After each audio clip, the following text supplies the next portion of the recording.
The first sign was the calendar invitation. It was for a meeting titled Project Horizon Strategic Realignment. My name was not on the list of required attendees. I was on the optional list. The meeting was in the large boardroom on the 20th floor.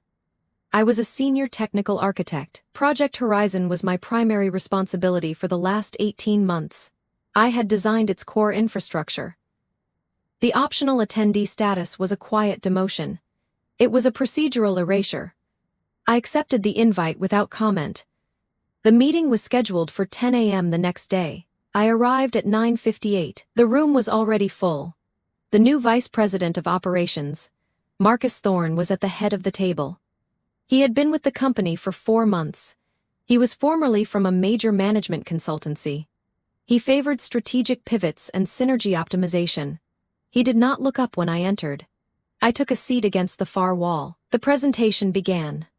Thorne explained the need for aggressive cost rationalization. He spoke about streamlining the technology stack. He mentioned leveraging established vendor partnerships.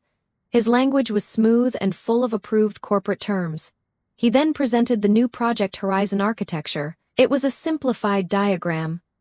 My original design was gone. It was replaced by a single outsourced cloud solution. It was a solution from a vendor called CloudCore.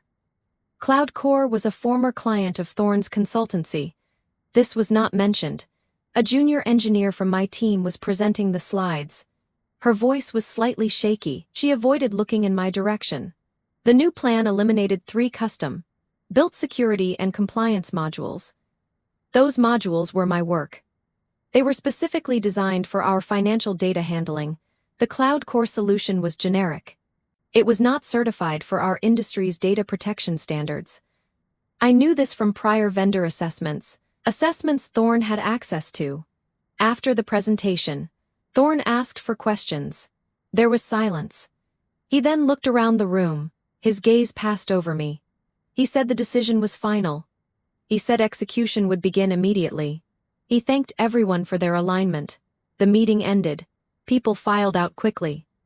I remained seated for a moment. Thorne collected his laptop. He finally glanced at me. He said he hoped I was on board with the new direction. He said my deep historical knowledge would be valuable during the transition. He used the word transition. It was not a request, it was an instruction. I returned to my desk. My inbox had a new email. It was from Thorne's executive assistant. It was a forwarded request from the legal department. Legal needed a copy of all original design specifications for Project Horizon. They needed them for archival purposes. The email stressed the need for completeness. It also asked for any related third-party correspondence. I acknowledged the email. I began compiling the files. The specifications were hundreds of pages. They included detailed technical annexes. They also included the signed vendor neutrality addendum from my initial contract. That addendum was a single paragraph. It was in Section 7 of the employment agreement. It was a standard clause. It prohibited employees from steering contracts to former clients or associates without full disclosure and a committee review. It was a compliance formality. I had signed it 5 years ago. I attached every document to my reply. I sent it to legal and copied Thorne's assistant. I received an automated red receipt, nothing else. The next week, my access permissions began to change.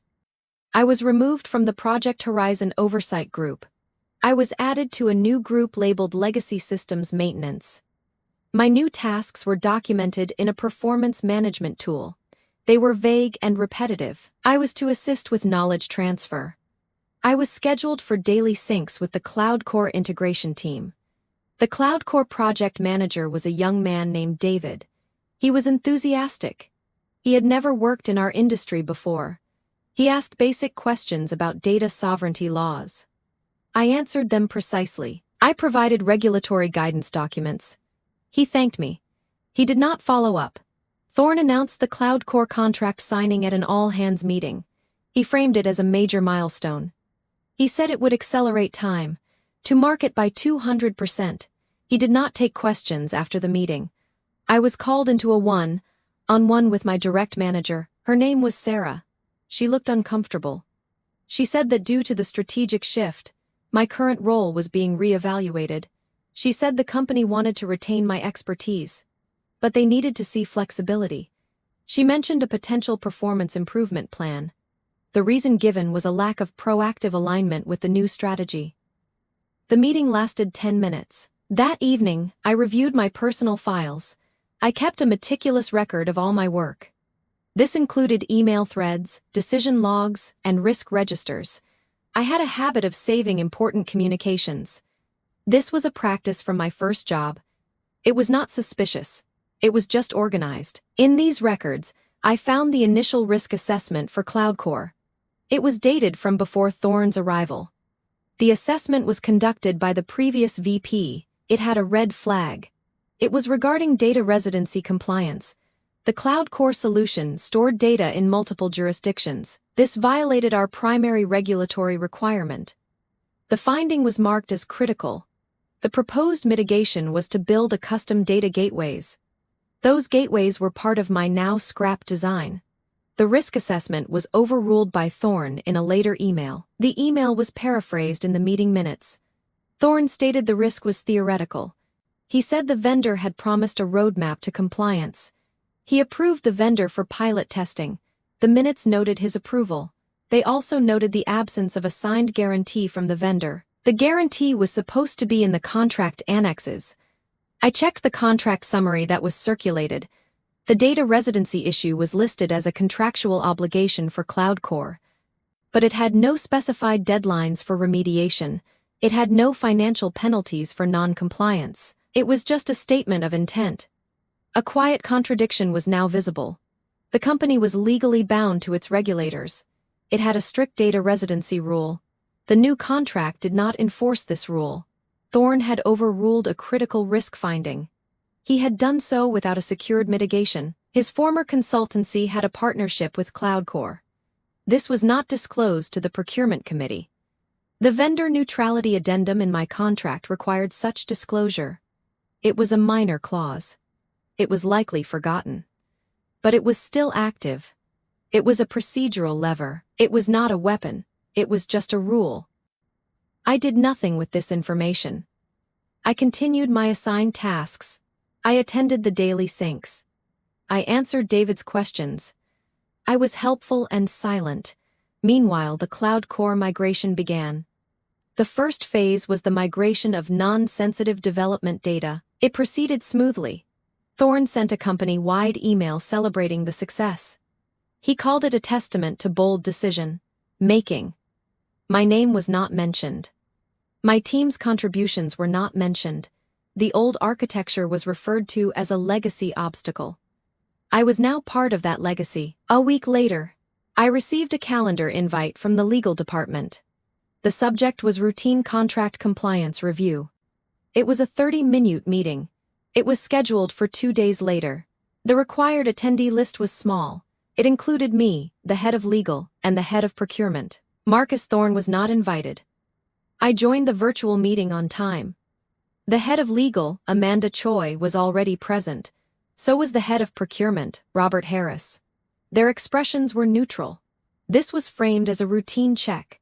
They needed to verify some details about the original Project Horizon sourcing process. They said my historical insight was valuable. Amanda started with general questions. She asked about the initial vendor selection criteria.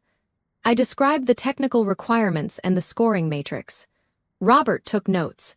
Then Amanda's questions became more specific. She asked about the involvement of third-party consultancies during the design phase.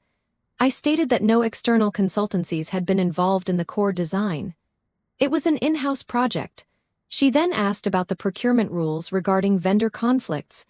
I referenced the standard company policy. I mentioned the clause in the employee contract as an example. I did not elaborate. Robert looked up from his notes. He asked if I was aware of any pre-existing relationships between company decision makers and any vendors during the CloudCore evaluation. I said I was not part of that evaluation team. I provided the names of the people who were. Amanda thanked me. The meeting ended after 25 minutes. The following day, my access to the new CloudCore project management portal was revoked. No explanation was given. My duties were now entirely focused on documenting decommissioning procedures for the old systems. It was busy work. I complied without comment. I produced detailed, clear documents. I stored them in the designated repository. A company-wide reorganization was announced. Marcus Thorne's title was expanded. He was now Senior Vice President of Technology and Operations. His email announcement spoke of streamlined accountability. My department, Legacy Systems, was moved under a different director. That director was based in another city. I had no interaction with them. It was a managerial ghost town. 2 weeks passed. I received a formal letter from Human Resources. It was a notification of role redundancy. The letter cited the strategic decommissioning of the legacy technology stack. It stated my position was no longer required. It offered a standard severance package. The package was conditional upon signing a release of claims. The meeting to discuss this was scheduled for 3 days later. The meeting would include an HR business partner and my manager, Sarah. This was the expected outcome. The quiet erasure was now formal. I reviewed the severance document. It was standard. It contained confidentiality and non-disparagement clauses. It also had a comprehensive release of all legal claims against the company. I noted the effective termination date. It was set for the end of the following month. I did not immediately respond. Instead, I initiated a standard data subject access request. It was my right under data protection law. I requested a copy of all personal data the company held on me. This included emails, performance reviews, and access logs. The request was submitted through the official privacy portal. I received an automated acknowledgement. The company had 30 days to comply. The HR meeting occurred as scheduled. It was a video call. Sarah was silent. The HR representative, Linda, went through the document line by line. Her tone was practiced and sympathetic. She emphasized the generosity of the severance. She pointed out the extended healthcare coverage. She asked if I had any questions. I asked one question. I asked for clarification on the definition of confidential information in the agreement. I asked if it included knowledge of regulatory compliance risks pertaining to company projects. Linda paused. She said she would need to consult with legal on that specific point. She said she would follow up via email. The meeting concluded. I did not sign anything. Later that afternoon, I received an email from Linda. It stated that the confidentiality clause covered all company proprietary information. This included project details. She attached a slightly amended version of the severance agreement. The amendment did not address my question. It just reiterated the original text. I thanked her for the clarification. I said I would review the updated document. I took no further action. My data access request continued to process. Meanwhile, the cloud core migration entered its second phase. This phase involved customer metadata. A minor issue was reported in the internal status channel. The data migration tool was failing for records tagged with specific geographic flags. David, the cloud core manager, asked if anyone knew about the geographic tagging system. There was no response for several hours. I knew about the system. I had designed it. The tags were linked to data residency rules. I did not respond in the channel. I continued writing a decommissioning guide for a retired server cluster. Later that day, David sent me a direct message. He asked for help, citing my historical knowledge. I provided a link to the technical documentation repository. I said the answer was in the data governance section. He thanked me. The problem was reportedly fixed the next day. An email arrived from the privacy office. It contained a secure link to my personal data file. The file was large, over a gigabyte. I downloaded it. The contents were extensive. It included all my sent and received emails for 5 years. It included calendar entries and system access logs. Buried within were the meeting minutes where Thorne overruled the risk assessment. Also included was the procurement committee's approval memo for CloudCore. The memo referenced a conflict of interest declaration form. The form was listed as an attachment. The attachment was not in my data file. It was missing. This was a new document, or rather, the absence of one. The system log showed that the attachment had been included in the original email sent to me. but the file itself was not in the archive provided. This could have been a simple archival error, or it could indicate the form was never actually completed. The committee memo stated the form was completed and filed. I had no way to verify which was true. A new pressure point emerged. The compliance audit cycle was approaching. The external auditors were due in 6 weeks. They would review, among other things, governance and vendor management. Their checklist always included conflict of interest declarations for large contracts. I knew this from previous audit preparations. The absence of that form would be a minor finding. It would likely be classified as a procedural oversight. It would not stop the project, but it would trigger questions. Questions would require answers. Answers would require documentation. I did nothing with this knowledge. I continued to work my notice period. I was a ghost in the system. My colleagues avoided me. My calendar was empty except for the daily legacy team sync. Those syncs lasted 5 minutes. We had nothing to report. Then, I received a calendar invitation from the internal audit department. The subject was pre-audit interview, Project Horizon vendor selection. It was a one-hour meeting. It was set for the following week. The invite listed the lead internal auditor, 2 external auditors, and me. Marcus Thorne was not listed. The audit interview was held in a small, windowless conference room. The lead internal auditor introduced himself as Mark. He had a quiet, methodical demeanor. The 2 external auditors joined via video screen. They were from a well-known firm. Their faces were polite and blank. Mark explained this was a routine pre-audit walkthrough. They were sampling several projects for governance compliance. Project Horizon was one of them. He began with basic questions about the project's inception. I described the original business case and the approved budget.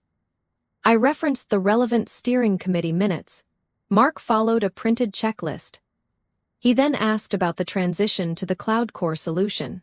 He wanted to understand the decision-making process. I stated I was not part of the final decision committee. I provided the names of the people who were, including Marcus Thorne. One of the external auditors spoke. She asked if there was a documented business case for the architecture change. I said a presentation deck existed. I said it was likely stored in the project repository. She made a note. Mark asked the next question. He wanted to know if a formal risk assessment was performed for the new vendor. I said a risk assessment was performed prior to the vendor's selection. I said it was overruled by the SVP of operations. I stated this fact without emphasis. I did not mention the data residency detail. Mark's pen paused. He asked if the overruling was documented. I said it was recorded in the meeting minutes of the Technology Steering Committee. He asked for the date of those minutes. I provided it. The external auditor asked if the minutes included the rationale for overruling the assessment. I said they included a summary. The summary stated the risk was deemed acceptable due to vendor commitments. Mark wrote this down. He then moved to the next item on his list. He asked about conflict of interest disclosures for the vendor selection. He asked if I had submitted one. I said I had no conflict to disclose. He asked if I was aware of the process for other committee members. I described the standard process. It required a signed form submitted to legal. He asked if I had ever seen such a form for Cloud Core. I said I had not. The interview concluded shortly after. Mark thanked me for my time. His expression gave nothing away. I returned to my desk. The process was now in motion. It was an audit. It was impersonal and procedural. It was not revenge. It was just a check. Later that week, the first audit data request arrived in my inbox. It was copied to several people, including Thorne's executive assistant. The request asked for a specific set of documents. The list included the original risk assessment, the overruling minutes, and all conflict of interest declaration forms for the Cloud Core Selection Committee. The email had a deadline of 5 business days. I was not the primary recipient. I was just copied for information. I had no action to take. I observed the response chain. Thorne's assistant acknowledged the request. She said she would coordinate the collection. 2 days before the deadline, a follow-up email was sent by the audit team. They noted several documents were still outstanding. The missing items were the conflict of interest forms, A reply came from the legal department. Amanda Choi stated that the forms were part of the sealed procurement file. She said they would be provided under separate cover for audit eyes only. This created a delay. My last day of employment arrived. I attended an exit interview with the HR business partner, Linda. It was a formality. She asked if I had any feedback on my experience. I said no. She asked if I had signed the severance agreement. I said I was still reviewing it. She reminded me that the enhanced severance terms would expire if not signed by the end of the day. I acknowledged the reminder. I did not sign. At 5 p.m., I logged out of my workstation for the final time. My company laptop and access card were already shipped via courier. The process was complete. I was now a former employee. The severance offer was void. I was entitled only to the statutory minimum. This was a calculated loss. It freed me from the confidentiality and non-disparagement clauses. Those clauses would have prevented me from speaking to regulators. Now they did not apply. I had not signed anything. My exit was clean and quiet. I received a final email from HR confirming my termination and benefits. It included a standard line about my responsibility to protect company confidential information. I did not reply. A week after my departure, I received a certified letter. It was from the company's external counsel. It reiterated my ongoing obligations of confidentiality. Under common law, it was a precautionary measure. I filed the letter away. The data residency deadline for our key financial product was now 8 weeks away. The cloud core migration was behind schedule. Public status reports, visible on the company's investor relations page, still expressed confidence. They cited minor technical complexities. I began to review the public regulatory filings for our industry. The governing body had a strict notification rule. Any regulated entity facing a potential breach of data residency rules had to file a confidential breach notification. This notification was required if there was a reasonable likelihood of non-compliance. The threshold for notification was low. It was a preventative measure. Failure to file could result in escalated penalties. The rule was buried in a secondary guidance document. It was not widely discussed. I possessed no inside information about the current migration status, but I had the old risk assessment. That assessment stated a critical non-compliance risk. The company had not mitigated that risk. The new contract had no enforceable mitigation. This created a reasonable likelihood of non-compliance. The company's legal team would be aware of this. Their decision to notify or not was their own. My role was complete. I had been erased from the project. I had no operational knowledge. Yet, I held one piece of publicly available information. I knew the exact regulatory rule and its notification requirement. I also knew the company's deadline. This was not confidential. It was published law. My next action was simple research. I identified the correct email address for confidential notifications at the regulatory body. I drafted no letter. I made no plan. I merely bookmarked the page. Meanwhile, the audit findings were likely being compiled. The missing conflict of interest forms would be a minor finding, but auditors are trained to dig. A minor finding in one area often leads to expanded testing. They might look at the vendor selection, scoring. They might interview the procurement team. They would find that Thorne had a prior relationship with CloudCore. They would find no disclosure form. This would trigger a mandatory report to the audit committee. That report would be dry and factual. It would note a failure of controls. It would not accuse anyone of wrongdoing. It would just state a deficiency. The deficiency would need remediation. The remediation would require an investigation. The investigation would be conducted by the legal department. Amanda Choi would lead it. She was thorough and risk-averse. She would follow the procedure. The procedure would involve reviewing all communications related to the vendor selection. This would include Thorne's emails. Those emails might contain references to his former firm's partnership with CloudCore. They might not. Either way, the investigation itself would create a paper trail. That trail would exist independently of me. I was now an outsider. I received a surprise email. It was from David, the Cloud Core project manager. He was no longer at the company. His email was personal. He said he had resigned. He said the migration was a mess. The data residency issue was causing massive rework. The company was trying to build a last-minute fix. He said the atmosphere was toxic. He wished me well. He did not ask for a reply. I did not reply. This information was anecdotal. It was not evidence, but it confirmed the trajectory. The pressure was now systemic. The audit was probing governance. The project was facing technical failure. The regulatory clock was ticking. All these forces were internal to the company. They were consequences of decisions made. Thorne's decisions. He was still the senior vice president. He was likely still confident. He was protected by layers of management. He would be preparing explanations. He would be drafting narratives about unforeseen complexities. He would be requesting additional budget for the fix. His power was still intact. But power in a corporation is procedural. It depends on following the rules of audits, the rules of regulators, the rules of contract law. These rules are slow and boring. They are also inexorable. They do not care about confidence. They care about documentation. I had ensured all relevant documentation was in the system. I had done this by simply doing my job earlier, compiling the design specs, answering data requests, providing factual statements to auditors.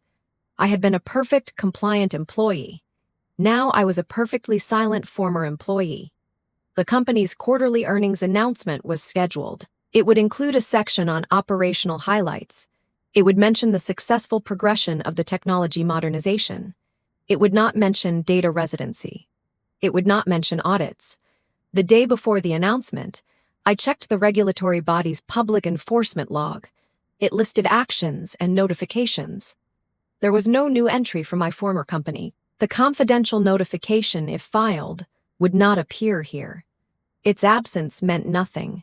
The night of the earnings announcement, I watched the webcast. The CEO spoke glowingly about efficiency. Thorne was not on the call. This was not unusual for a CVP. During the Q&A, an analyst asked about increased capital expenditure in the technology line item. The CFO gave a vague answer about strategic investments. The call ended. The stock price was flat the next day. Everything appeared normal. The machinery of the corporation continued. Deep within it, however, the procedural gears were now grinding. The audit report was being finalized. The legal investigation was commencing. The migration team was missing deadlines. These were three separate problems. They were about to converge. The convergence began with a formal memo from the internal audit department. It was addressed to the chair of the audit committee. A copy was sent to the general counsel. The memo was confidential. Its existence was not public, but its effects rippled through the organization. The memo detailed the findings of the pre-audit review for Project Horizon. It listed 3 control deficiencies. The first was the lack of documented business case for the architecture change. The second was the overruling of a critical risk assessment without a documented mitigation plan. The third, and most serious, was the absence of conflict of interest disclosure forms for the vendor selection. The memo recommended a full-scale forensic review of the Cloud Core procurement process. The audit committee chair approved the recommendation. This triggered a mandatory escalation. The general counsel, Amanda Choi, was now required to oversee an independent investigation. She engaged an external law firm specializing in corporate governance. This firm began issuing legal hold notices. These notices demanded the preservation of all emails, chat logs, and documents related to Cloud Core.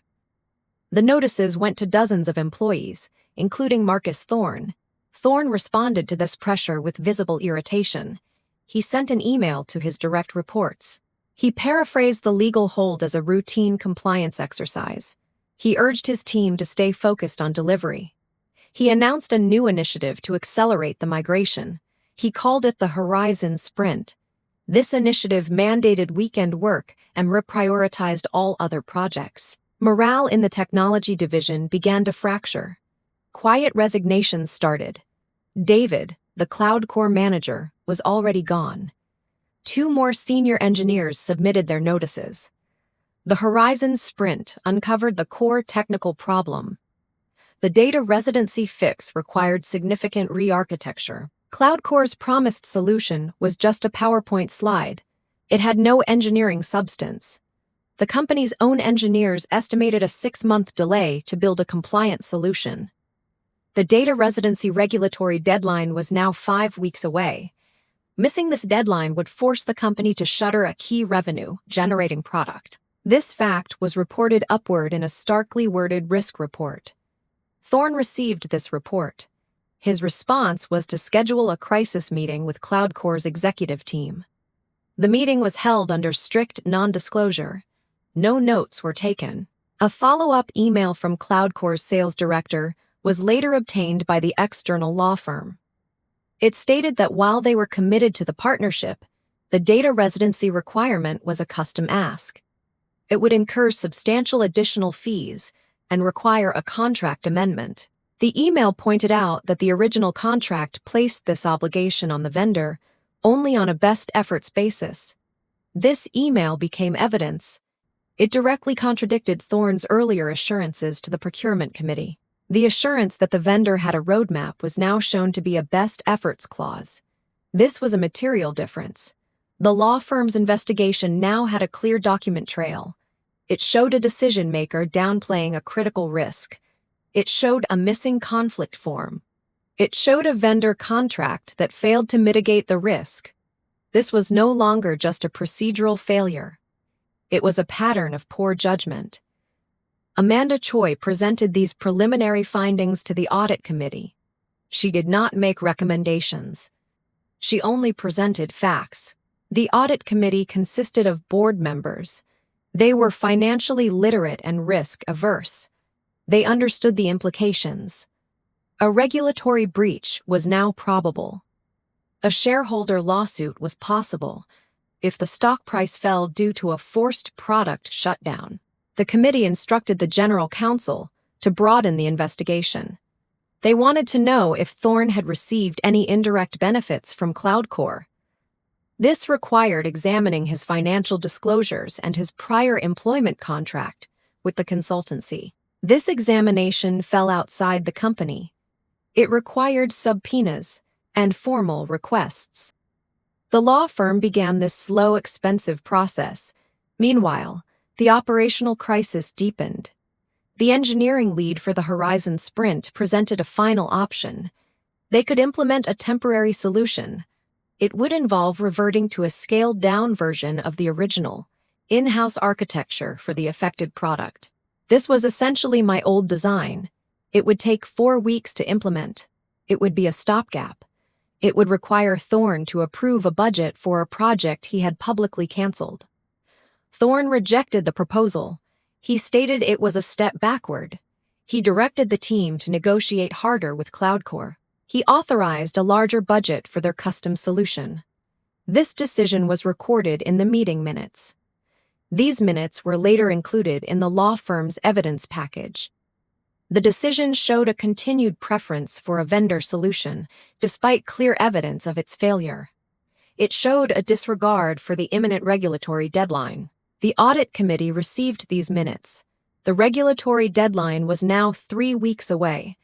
A junior compliance officer within the company, acting on her own mandate, filed the confidential breach notification with the regulator. She did this because the internal risk threshold had been met. This was her job. She informed her director, who informed the general counsel. The regulator acknowledged the notification. They opened a confidential inquiry file. They requested a call with the company's chief compliance officer. This call happened. The regulator was not pleased.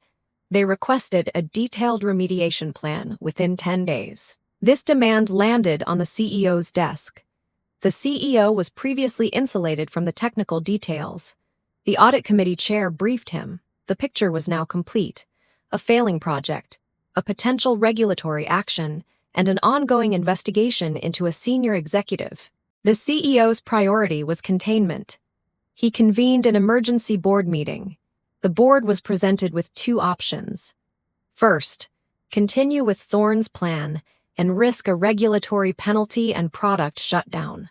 Second, implement the emergency reversion plan and replace the project leadership. The board chose the second option. It was a business decision, not a moral one. They needed to save the product line. They needed to show the regulator immediate action. Thorne's removal was a logical component of this action. It demonstrated accountability to the board and the regulator. The decision was made on a Tuesday evening. On Wednesday morning, Marcus Thorne was summoned to a meeting with the CEO and the head of human resources. It was a virtual meeting. Thorne likely joined expecting to discuss the crisis response. Instead, the CEO read from a prepared script. He stated that due to the strategic challenges facing Project Horizon, the board had decided a change in leadership was necessary. Thorne's employment was terminated with immediate effect. He would be placed on garden leave for the remainder of his notice period. His access was revoked before the meeting ended. The announcement to the company was carefully worded. It stated that Marcus Thorne had left the company to pursue other opportunities. It thanked him for his service. It announced that the CFO would oversee technology operations temporarily. The Horizon sprint was canceled. The emergency reversion to the in-house architecture was approved. Engineers scrambled to implement my old designs. They found my documentation to be comprehensive and clear. The project was dubbed Project Phoenix. My name was not mentioned. I was a footnote in a technical archive. The external law firm's investigation continued after Thorne's departure.